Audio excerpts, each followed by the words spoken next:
నీ దేవుడైన యెహోవాను నీ పూర్ణ మనస్సుతోను నీ పూర్ణ హృదయంతోను పూర్ణ ఆత్మతోను ప్రేమించాలని. రెండో దాంట్లో నిన్ను వల్లే అంటే మొట్టమొదటి దేవుడిని ప్రేమించాలనేది, రెండోది నిన్ను నువ్వు ప్రేమించుకోవాలనేది. నిన్ను నువ్వు ప్రేమించుకోవాలంటే అది నువ్వు నీ కుటుంబం అంత అవసరం.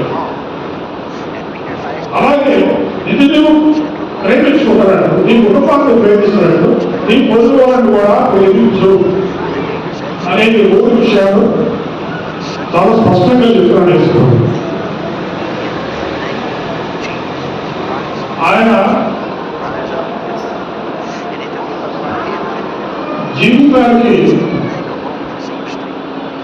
ఇది పునాది కనుకనే చెప్పాడా. ఈ 2 ముఖ్యమైన విషయాలు ఎందుకు చెప్పాడంటే జీవితానికి ఇది పునాది. దీని మీదే నీ ఇతర జీవిత విషయాలు ఆధారపడి ఉంటాయి. ఇక్కడ దేవుడిని ప్రేమించగలిగితే మిగతా విషయాన్ని కూడా మిగతా రంగాల్లో మీ జీవితంలో అన్ని బాగుంటాయనేది ఆయన ముందుగానే చెప్పాడు. అందుకనే పెళ్లి అయిన వాళ్ళైనా భర్తలు భార్య ఉన్నవాడైనా లేకపోయినా వివాహాలు జరగకపోయినా ఒంటరిగా ఉంటున్నా విధవరాలుగా ఉంటున్నా ఎవరికైనా యేసు ప్రభువు చెప్పేది ఏమిటంటే మొట్టమొదటిగా నీ దేవుడైన నన్ను ప్రేమించు. దీని మీద నీ జీవితం ఆధారపడుతుందని చెప్పాడు.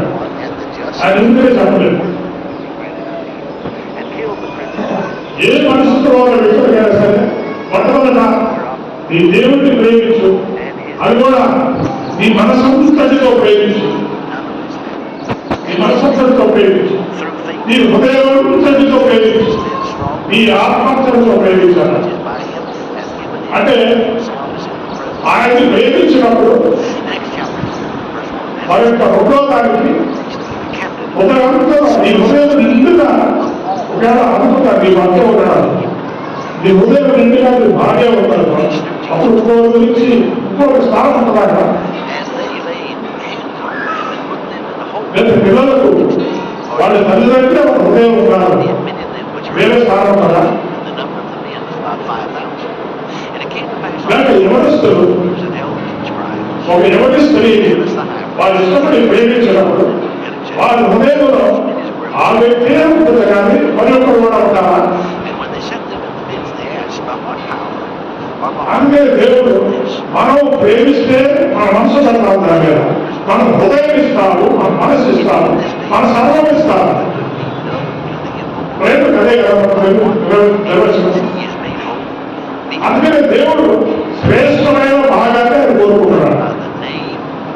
హృదయంతో మీ ప్రేమ నాకు కావాలి, మీ మనసు అంతటితో మీ మనసులో నేనే ఉంటాను, మీ హృదయం నన్ను ప్రేమించాలి, నీ ఆత్మహత్యను కూడా నన్ను ప్రేమించాలి, నీ సర్వము నన్ను ప్రేమించాలి.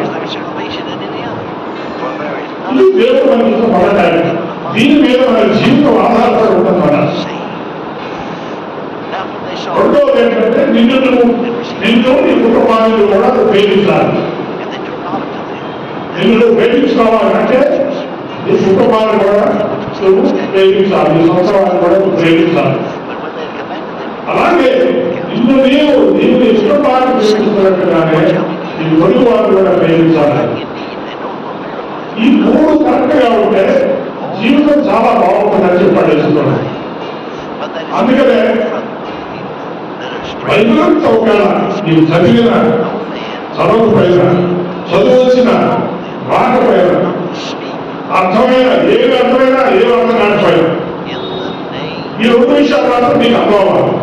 ఏంటది? నీ దేవుని వ్యవహారాలు ఎక్కువ ఉన్న ఆత్మతో మనస్సుతో హృదయంతో ప్రేమించాలి. చాలా మంది దీని యొక్క ప్రాముఖ్యత అర్థం కాక తెలుసుకోలేక వారు ఏం చేస్తారంటే ఈ శారీర సంబంధంలో వాళ్ళ భర్తలు ఒక భార్య దగ్గర పిల్లలు వారి చుట్టూ జీవితం పెడతా ఉన్నారు.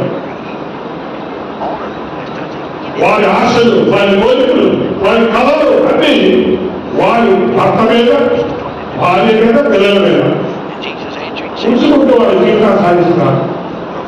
కానీ ఎక్కడైనా నువ్వు పెట్టుకున్నా, నువ్వు నిర్మించుకున్న ఈ ప్రపంచంలో అక్కడ చిన్న తేడా వచ్చినటువంటి భయంకరమైన పురుగా గురవుతున్నారు. భర్త సరిగా లేకపోతే ఇంకా ఆయనే జీవితం అన్నట్లుగా అనుకుని కృంగిపోతూ ఉన్నటువంటి భార్యలు ఉన్నారు. భార్య సర్వం అనుకున్న భర్తలు ఆమె సరిగా లేకపోతే కృంగిపోయి నిరుత్సాహపడేటువంటి వారు ఉన్నారు. పిల్లలే సర్వం అనుకొని వారి ప్రేమంతా వారిని దారి వస్తుంది. వారిలో ఏదో తేడా వస్తే దాని బట్టి తొలగిపోతున్నటువంటి తల్లిదండ్రులు ఉన్నారు. పిల్లలు కూడా తల్లిదండ్రులే సర్వమనుకొని అనుకున్నవారు వారు సరిగా లేకపోతే వారి నుండి ఆశించినది ఒకవేళ తప్పకపోతే మృదుమైన పరిస్థితుల్లో ఉన్నటువంటి పిల్లలు కూడా ఉన్నారు.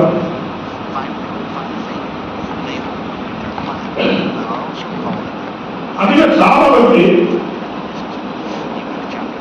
మొట్టమొదటి ప్రాధాన్యత ఆత్మీయ జీవితం సరిగా లేకపోతే వారి శరీరానుసారంగా వారి ఏకపక్షంగా ఆ బంధాలు, ఆ కుటుంబం అక్కడ తేడా వస్తే పట్టుకోలేకపోతున్నారు.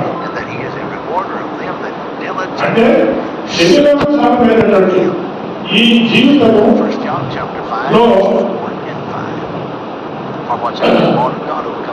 ఆ గుర్తుపెట్టుకోవాలి.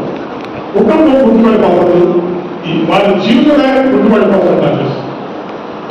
అక్కడ ఆగిపోతున్నారు. నా భర్త సరిగా లేదు, నన్ను ప్రేమించుకోలేదు అని ఒక అనవచ్చు. మరొక భార్య సరిగా లేదు, నన్ను ప్రేమించుకోలేదు, నన్ను పట్టించుకోవట్లేదు అని అనుకోవచ్చు.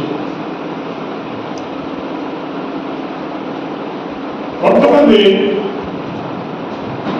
కుటుంబంలో పరిస్థితి సరిగా లేక భర్త ఇష్టం భర్త, ఆయన ఇష్టానికి ఆయన జీవిస్తున్నాడు, భార్య మార్గం లేదు, భర్త మార్గం లేదు, వీళ్ళు రకరకాల పిల్లలు వాడుకోవాలి, లోపలాలు ఇంట్లో గడపడేవాడి పరిస్థితి, ఇంట్లో సమాధానం లేదు. పొద్దు నుంచి రాత్రి వరకు ఎవరి పని వాళ్ళు, ఎవరి జీవితం వాళ్ళు.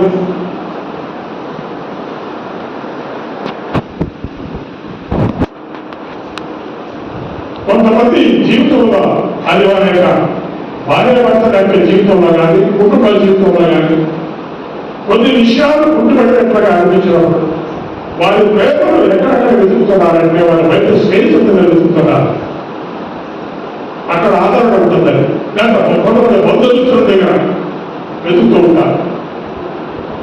అందుకే ఇంట్లో పరిస్థితులు బాగాలంటే దానికి పరిష్కారం ఏంటంటే ఎవరో స్నేహితులు వెతుక్కోవడం, ఎవరో బంధువులు వెతుక్కోవడం, వాళ్ళతో సరదాగా గడపడం. ఒక ఆయన అన్నాడు, మా ఇంట్లో సమాధానమే లేదు, కాబట్టి నేను ఖాళీగా ఉన్నాను. ఖాళీగా ఉంటే నా మనసు బాగుండదు, నా మనసులో అనేకమైన ఆలోచనలు, నేను ఖాళీగా ఉన్నాను. అందుకనే 24 గంటలు నేను పని చేస్తూనే ఉంటాను. పనిలో ఒక రకమైన ఆదరణ, పనిలో వాస్తవ పరిస్థితి నుంచి తప్పించుకునే ఒక మార్గం కావాలి. అది ఇంటి పనైనా, వంటగదిలో అయినా, బయట పనైనా ఆ పనిలో ఏదో ఒక ఇది వెతుక్కుంటున్నారు.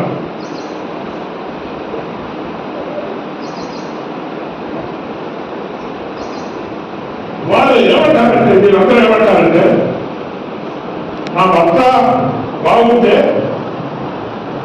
నేను దేవుడిలో బాగుంటాను, దేవుడు దగ్గరైపోతాను. నా పిల్లలు బాగుంటే, నేను అనుకున్నట్టు వాళ్ళు బాగుంటే నేను ఇంకా దేవుడిని ప్రేమించడం మొదలు పెడతాను, దేవుడిని గుర్తిస్తాను. అంత బాగుంటే తెలంగాణ ఎప్పుడు రాదు దేవుడు. ఇప్పుడే రాష్ట్రం కదా సరిగ్గా వాళ్ళు అందరూ బాగుంటే నీకు దేవుడు అవసరం కదా. ఒక ఆయన అన్నాడు ఇంకో 10 సంవత్సరాల తర్వాత దేవుడు అవసరం ఏమని ఒకన్నారు. ఈ ఆర్టిఫిషియల్ ఇంటెలిజెన్స్ అనేది వచ్చి అందరినీ కవరేజ్ చేసి అసలు దేవుడు అనే పరమ శక్తి ఆయన అవసరం లేకుండా జీవితంలో అంత సమర్థంగా అంత చక్కగా చేసి పెట్టేస్తున్నారు ఈ ఆర్టిఫిషియల్ ఇంటెలిజెన్స్. మీరు కొంతమంది అర్థం కాదు. అలాగే చెప్పారు కొంతమంది విద్యార్థులు కూడా మాకు అర్థం అవుతుంది.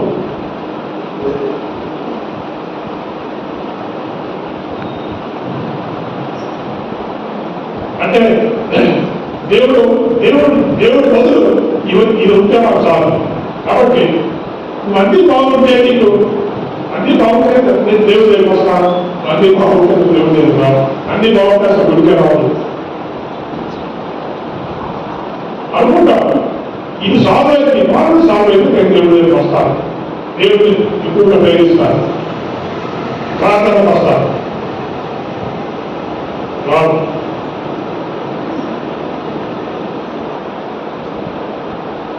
దేవుడు నీకు ఈ పరిస్థితుల్లో నీ జీవితంలో ఎందుకు ఈ పరిస్థితులను అనుభవిస్తున్నాడు? ఒక భర్త ద్వారా శోభం, ఒక భార్య ద్వారా శోభం, పిల్లల ద్వారా శోభం, తల్లిదండ్రుల ద్వారా శోభం. ఎందుకు ఈ పరిస్థితులు నీ జీవితంలో దేవుడు అనుమతిస్తున్నాడంటే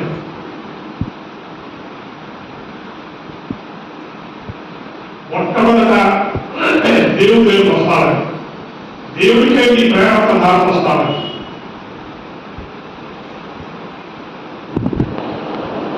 దేవుడు ఏమంటాడంటే ఇంట్లో పరిస్థితి బాగాలేకపోతే, భర్త బాగాలేకపోతే, భార్య బాగాలేకపోతే, కుటుంబం ఉంటూ పడదు, జీవితం ఉంటూ పడకూడదు. నువ్వు నా దగ్గరికి రాదు, నా దగ్గరికి రాదు, నన్ను ప్రేమించు, దీన్ని హృదయాన్ని భర్తకి ఇచ్చేసి మనసంతా ఆయనకి ఇచ్చేసి దీనికంటే ఏదో రాకపోతే తొట్టుకుపోయి అలా కృషించిపోయాకంటే నా దగ్గరికి రా, నేను అన్ని సెట్ చేస్తానంటాడు.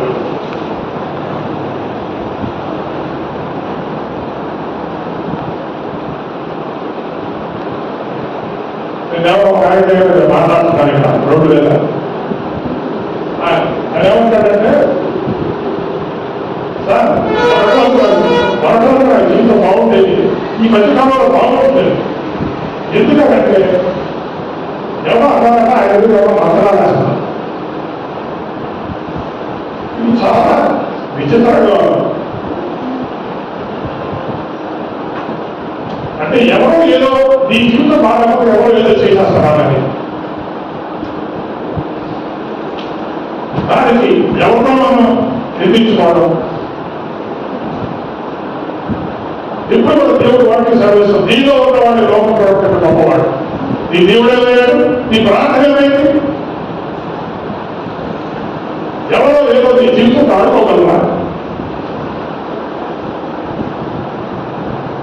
క్రైస్తవుల జీవితంలో, దేవుడి బిడ్డల జీవితంలో మంత్రాలు వేస్తే చెత్తకాయలు రావచ్చు అంటారు. మంత్రాలు వేస్తే చెత్తకాయలు రాయాలి, ఏమో రావుతాయా? రావచ్చు. కానీ దేవుడి బిడ్డల జీవితంలో మంత్రాలు వేస్తే చెత్తకాయలు రావచ్చు. దేవుడు ఏమయ్యాడు?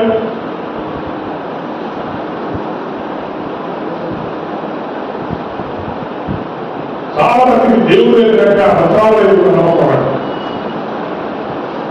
ఎందుకంటే తేడా ఎవరో ఏదో చేసేస్తారు దాన్ని. చాలా మంది నాతో ఈ విషయాలు అంటే నాకు ఆశ్చర్యంగా అనిపిస్తుంది. ఒకవేళ నువ్వు అనుకునేది నిజమైనా సరే ఎవరో ఏదో నేను ఏమి చేయలేదు.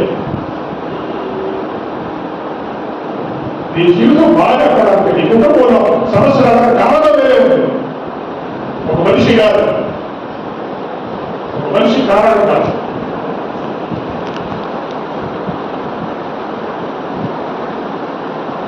అందుకనే చాలా మంది జీవితాలు దేవుని బిడ్డలుగా ఉంటూ వారి జీవితాలు గుర్తుపెట్టుకోవడం ఎందుకంటే వారు దేవుని ప్రేమించడం మర్చిపోయారు, మానేశారు, అన్ని బాగుంటే తర్వాత చూడాలనుకుంటున్నారు.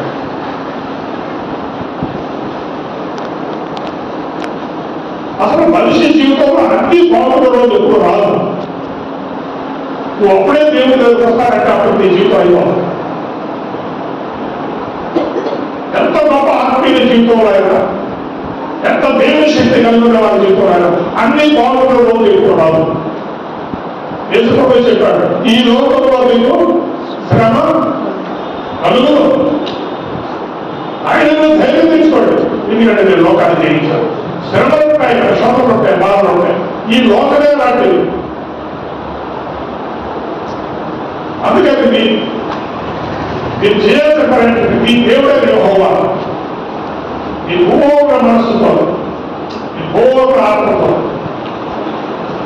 మీ పూర్ణ బలముతో దేవుడు ప్రేమించాలి.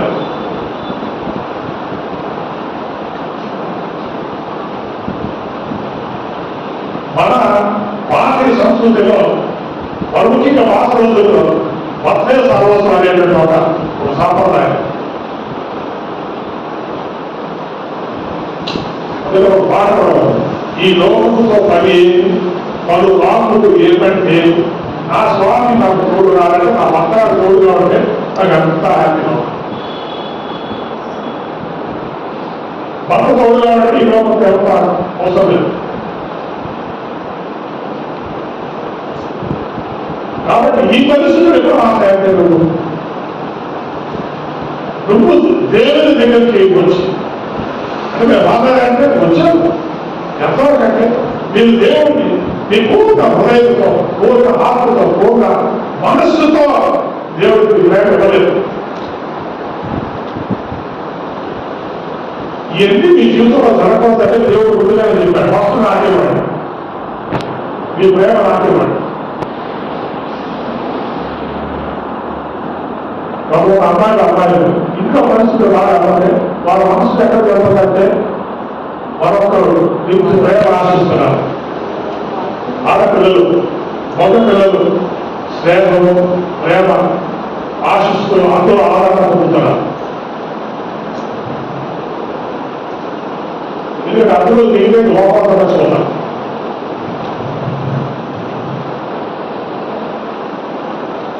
కాబట్టి ప్రతి వారు దేవుతో ఒకదాన్ని సంధించుకొని దేవుడు వెతుకుంటున్నారు.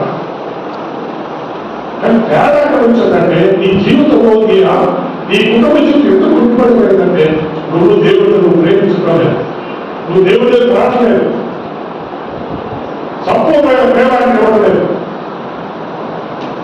కొంతమంది పనిలో వెతుకుంటారు, కొంతమంది స్నేహితులు వెతుకుంటారు, కొంతమంది బంధువులు వెతుకుంటారు, కొంతమంది ఇరుగు మీద వాళ్ళ మీద వెతుకుంటున్నారు. అన్నీ సరే అవుతాయి నీ జీవితంలో, నీ జీవితంలో అన్నీ సరే అవుతాయి. భర్త బాగాపోతే నీ మనసు ఎవరి దగ్గర అవుతారో పిల్లల దగ్గర, పిల్లలు బాగాపోతే ఎవరి దగ్గర అవుతుంది మనసు.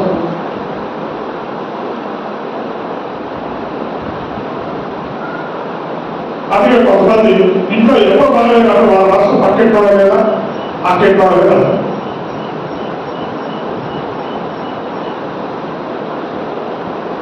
ఇవన్నీ ఒక కుటుంబ జీవితాలకి నాశనమైతే ఉంటాయి. కానీ నీ పరిస్థితుల మారదు. నువ్వు ఏ రోజైతే నువ్వు దేవుడు పెట్టావు, దేవుడు నువ్వు ప్రేమించవు, దేవుడు నీ మనసు పూర్తిగా ఇవ్వవు, నీ ప్రేమకాన్ని భావపడవు.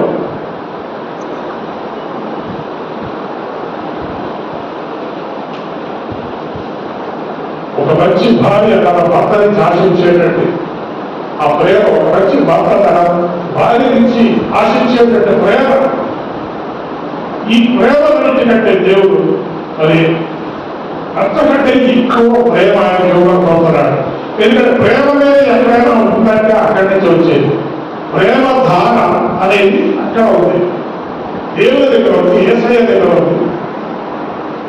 ఆయన్ని ప్రేమిస్తే ఆ ప్రేమ ధార నీలోకి ప్రవహించి నీ నుండి నీ భర్తకి పిల్లల్ని ప్రవహించి నీ కుటుంబాన్ని ఖచ్చితంగా బాగు చేయగలరు, నీ కుటుంబంలో లోటుపాటు సరి చేయగలరు. నీకు పుట్టిపడిపోయిన నీ జీవితంలో నీ కుటుంబ జీవితం వల్ల కొత్త వెలుగులతో దేవుడు నింపుతాడు. అందుకే అలాగే వ్యక్తి సరిగా లేడని నేను ఇక్కడే ఉండిపోతాను, ఇక్కడే కన్నీళ్ళు కాడుతూ కుటుంబే ఉండిపోతానంటే మొదలు దేవుడి దగ్గర శరీరం తల మీద జీవితం పుట్టిపడిందా నీ ఆత్మీయ జీవితం మీద పెట్టు మనసు.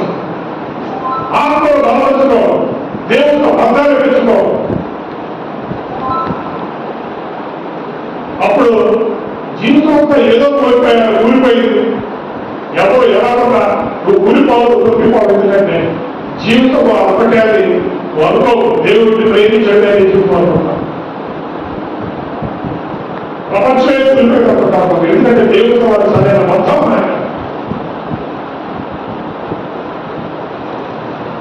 అందుకే దేవుడు చెప్తున్నాడు, మీ దేవుడిని హోమాలు మీరు మొట్టమొదటి ప్రేమిస్తారు.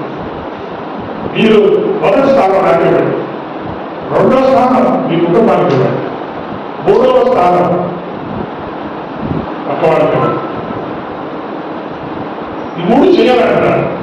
ఈ మూడు చేసినాక ఆ త్రికోణంలో పైన దేవుడు ఉంటాడు, ఇటు సైడ్ కుటుంబం ఉండదు, ఇటు సైడ్ పొరుగు వాళ్ళు ఉంటారు.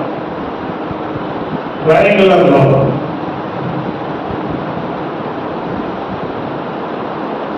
ఇటు వెళ్ళేది పొరుగు వాళ్ళని ఇది ప్రేమించండి. ఈ రెండుగా ఇది చేస్తే మొత్తం బైబిల్ని చదివినట్టు లెక్క.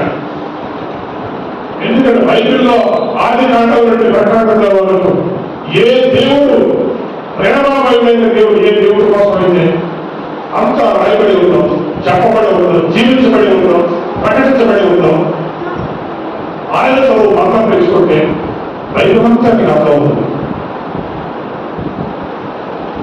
బైబిల్ అంతా తెలిసినట్టు దేవుడిని ప్రేమించడం, నీ పొరుగు వారిని ప్రేమించడం, నిన్ను వలే నీ పొరుగువాడు. ఇది యేసు ప్రభు చెప్పినట్టు మాట. ఇలాగే మనం చూద్దాం.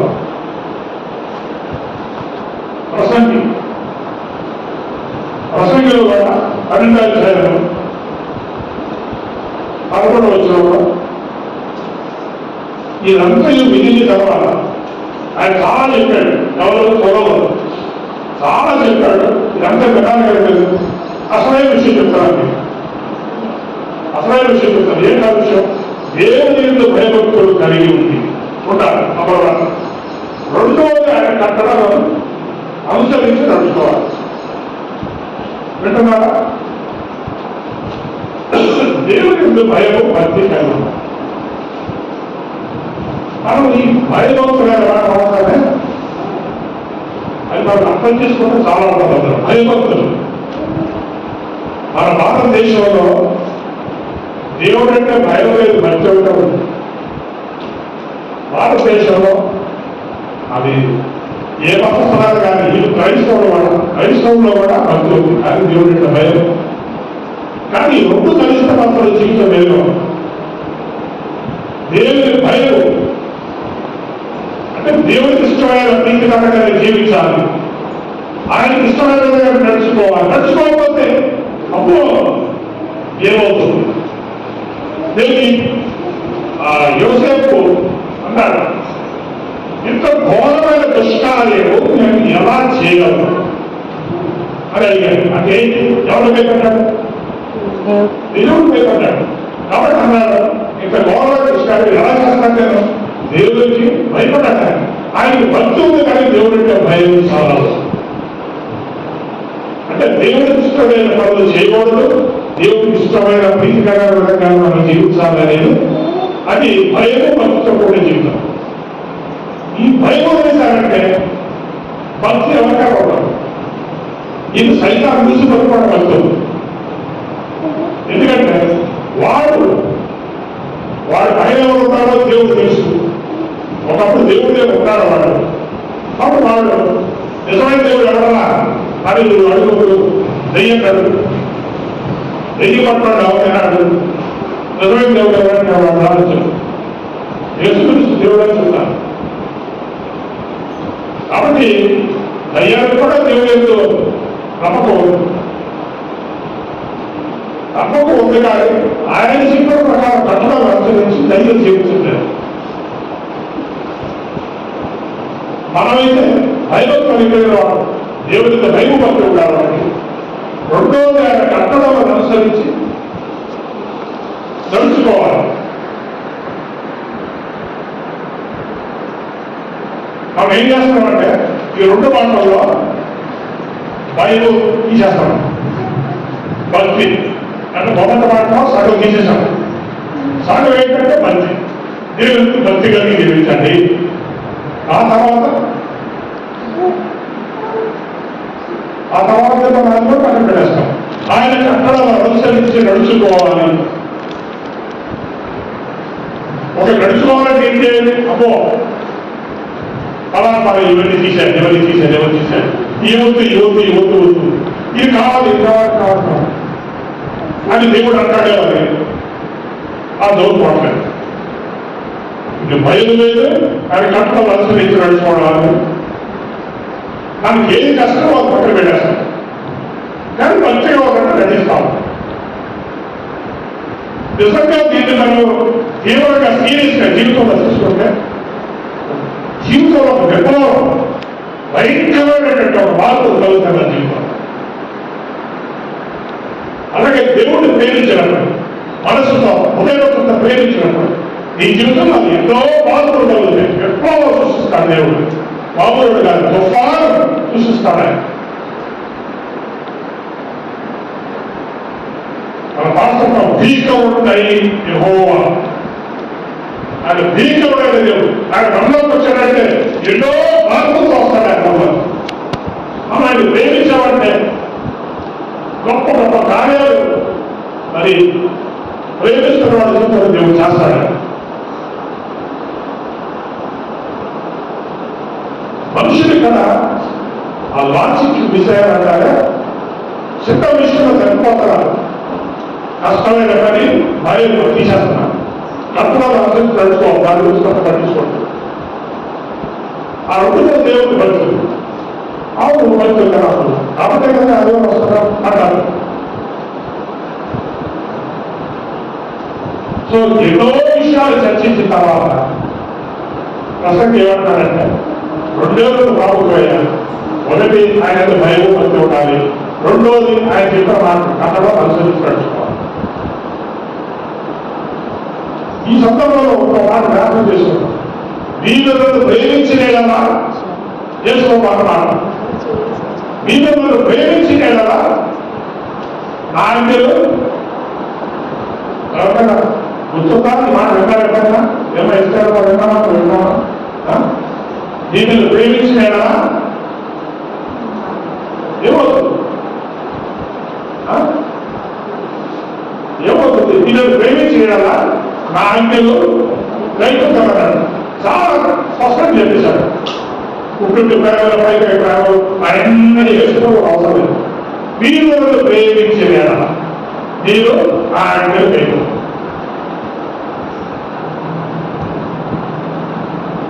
మీ ఆయన తీసిన పరిశ్రమలు నేను ప్రేమించాలి పరిశ్రమలు రోజు చెప్తే సరిపోతా.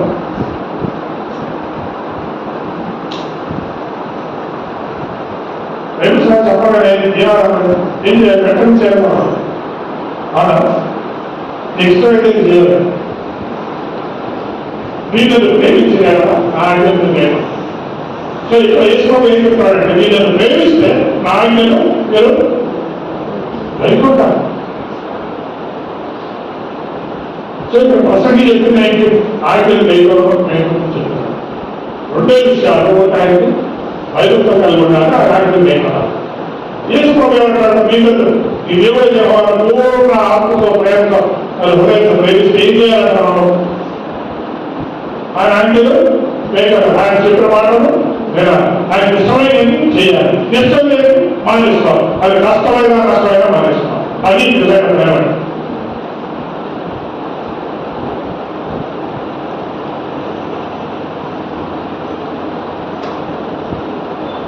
భర్త భార్యను ప్రేమిస్తున్నాడు అంటాం. ఎట్లా ప్రేమిస్తాడు? భార్య ఏమంటారంటే, నువ్వు నన్ను ప్రేమిస్తున్నారు, నీ భార్య గుర్తుంచుకోవాలని. వాడు ఇష్టం కదా, ఇన్ని ఇంటికి గుర్తుంచుకోవాలి. అవునా? చేస్తాను కదా, ఇష్టం చేస్తాను అనుకోవటం. ఒకటి చూసి కుదించుకుంటాం.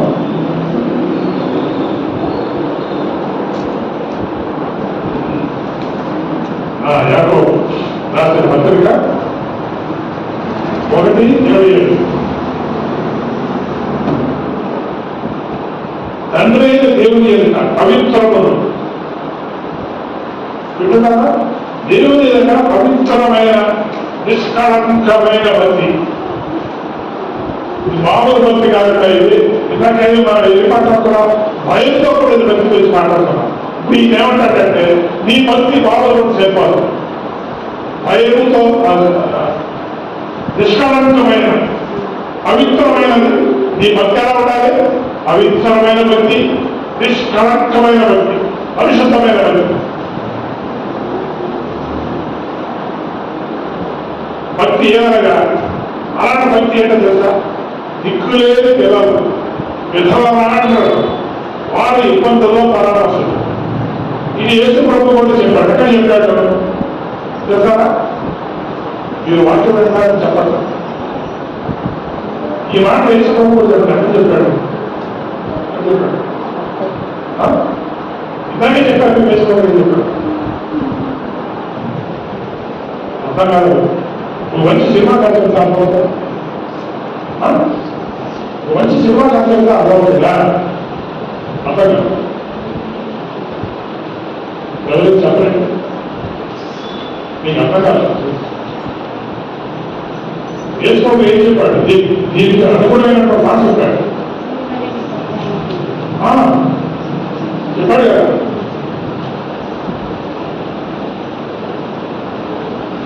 ఎవరో చెప్తే నేను ఎవరంటాను, నీకు తెలుగుతాను. ఇందువల్లే నీ కొడుకు ప్రేమించాడు అని ఒక మాట ఆయన చెప్పాడు. ఇక్కడ ఏం చెప్తున్నాడు? ఇక్కడ ఎవరన్నా వారికి సహాయం చేయని వాడు పరామర్శించాడు. ఇంకా ఏం చెప్పాడు? రెండోది ముఖ్యమైన విషయం, నిష్కళంకమైన భక్తి. ఏదంటే పేదవారు విధవరాండం వారిని పరామర్శించడం. రెండోది, అది చాలా ముఖ్యం, ఇహలోక మాలిన్యము తనకు అంటకుండా తను తాను కాపాడుకోవాలి. ఏదో చాలా భక్తిగా చెప్పలేదు ఆయన మాట. ఇది కూడా ఏం చెప్పాడు? సొలొమోను ఏమన్నాడంటే మీరు దేవుడు ప్రేమిస్తారు, ఆయన కథలో మీరు అనుసరించుకోవాలి. ఈ ఇంకో మాటలు చెప్పాడు ఏంటంటే మీరు ఇహలోక మాలిన్యం, ఈ లోకంలో ఉన్న చెత్త జలాలు అది కట్టించుకోదు. ఈ లోకంలో గలీజ్ అంటారు కదా, గలీజులు కట్టించుకోదు. పాపంలో గలీజు, శాపంలో గలీజు, సైతాంలో గలీజు, అయితే మీ స్నేహితుల దగ్గర, మీ బంధువుల దగ్గర గలీజు అంటే ఇప్పుడు అక్కడ పెట్టారంటే ఆ గలీజు కట్టదు. ఇహలోక మాలిన్యం మీ కట్టకుండా చూసుకోండి. ఎంత చక్కగా మాట్లాడాలి. మీరు మాట చెప్పండి, రోజు స్నానం చేస్తాను. ఎక్కడ రాస్తుందా బైబుల్లో? స్నానం ప్రతిరోజు స్నానం చేయండి. ఎందుకు చేస్తున్నారు? బైబుల్లో లేదు అక్కడ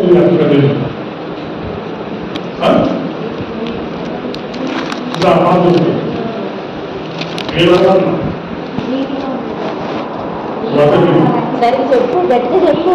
గట్టి ఇంటి కదా ఏమన్నా నీట్గా ఉండాలన్నా?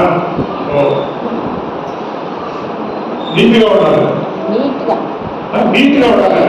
ఓ నీట్గా ఉండాలి, చెప్పడం ఉండాలి. అందుకనే చేస్తున్నాం.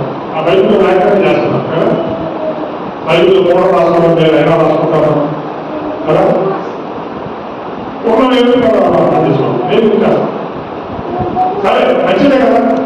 మనం ఎందుకు స్నానం పెట్టి చేస్తామంటే బయటికి వెళ్తే ఆ ధూళి, ఆ కళంకం, బయట చెత్త చెదారం ఎన్నో రకాలుగా మనం దేహం ఉరికైపోతుంది, బట్టలు ఉరికైపోతాయి. కాబట్టి వచ్చి మనం స్నానం చేస్తాం. అది మనం ఏం చేస్తున్నామంటే ఇహలోక సంబంధమైన బయటికి కనబడే మురికి, ఆ మార్గలు ఆయన్ని పోవాలని చేస్తాం. మరి ఆత్మ కూడా ఒక స్నానం ఉంటుంది కదా. ఆత్మకు అసలు స్నానం చేయించడానికి ఆత్మకి మనం చేసే తప్పుడు మాటల వల్ల, తప్పుడు ప్రవర్తన వల్ల, చెడు మాటల వల్ల, మరొకరు చెడ్డగా మాట్లాడడం వల్ల, విమర్శించడం వల్ల, పనికిమాలను మాట్లాడడం వల్ల, పనికిమాల ప్రవర్తన వల్ల మన ఆత్మ కూడా కళంకం ఉంటుంది. ఈ కళంకాన్ని రోజు మీరు స్నానం చేస్తారంటే ప్రతిరోజు ఆత్మను కడుక్కోవాలి. ఏ సంవత్సరంలో ఆత్మ ఒక కలకాన్ని కడుక్కోవాలి. వాక్యం బాగా చదివి ఆ వాక్యం మనం శుద్ధి చేస్తుంది కాబట్టి వాక్యాన్ని మనం కడుక్కోవాలి. చదవడానికి అనే వాక్యం విని వికృతి చేసుకొని కడుక్కోవాలి. ఎన్నో రకాలుగా ఉంటాయి కదా. అది ఇప్పుడు 20 రోజుల బాగా వాడకుండా చూస్తాం. అంతేనా కనుక్కోండి, శుభ్రం చేసుకోండి, నీట్గా ఆత్మీయంలో నీట్గా ఉండాలి. ఇప్పుడు ఈ ముగ్గురు వ్యక్తులు 3 రకాలుగా చెప్పారు. కానీ అందరూ చెప్పింది ఒకటే వేరే మాటల్లో చెప్పారు. ఈ ముగ్గురు చెప్పేది ఏంటంటే మొట్టమొదట దేవుడికి ఆధారం చెప్పండి. రెండోది మిమ్మల్ని మీరు ప్రేమించుకోండి, మీ కుటుంబాన్ని ప్రేమించండి, మీ పొరుగు వాళ్ళు కూడా ప్రేమించండి. ఇప్పుడు అర్థమైనా ఈ ముగ్గురు విషయాలు ఏం చెప్పారు? వచ్చేవాళ్ళకి మనం చెప్తారు అడుగుతారు మాట్లాడాలి.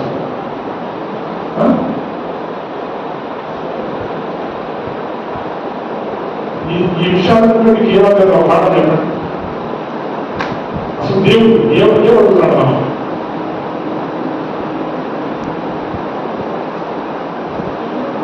ఏమవుతున్నాడు?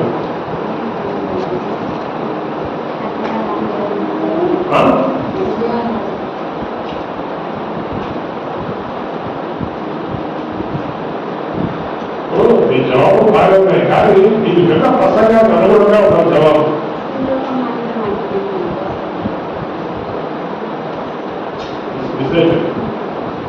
చెప్పిందే ఏమి నమ్మకన్నా చెప్పండి.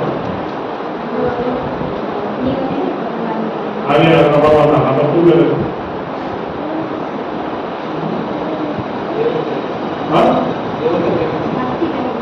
దేవుడిని ప్రేమించాలని లేదు కదా. మన చుట్టూ ఆలోచించి వేరే చెప్తారు, వేరు కూడా కట్టే కానీ ప్రధానమైన విషయం ఏంటంటే దేవుడిని మన మనస్సుతో మన ఆత్మతో మన హృదయంతో మనం ప్రేమించాలి. అక్కడికి వెళ్తే దేవుడు అది ప్రేమించడం వల్ల వెళ్తే ఈ కుటుంబంలో అన్ని సెట్ అవుతాయి, అన్ని బంధాలు కరెక్ట్గా ఉంటాయి. ఎవరు సరిగ్గా లేరో వాళ్ళు దేవుడు గారు చెవులు తీసుకొస్తాడు మీ దగ్గర.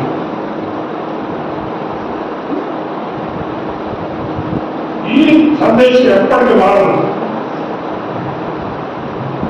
నేను అలా ఏదో కుటుంబాన్ని పర్లేదు, నేను మాస్టర్ గారికి చెప్తాం, మేము ప్రార్థన చేస్తే నాకు అంటిపోలేదు అనుకో.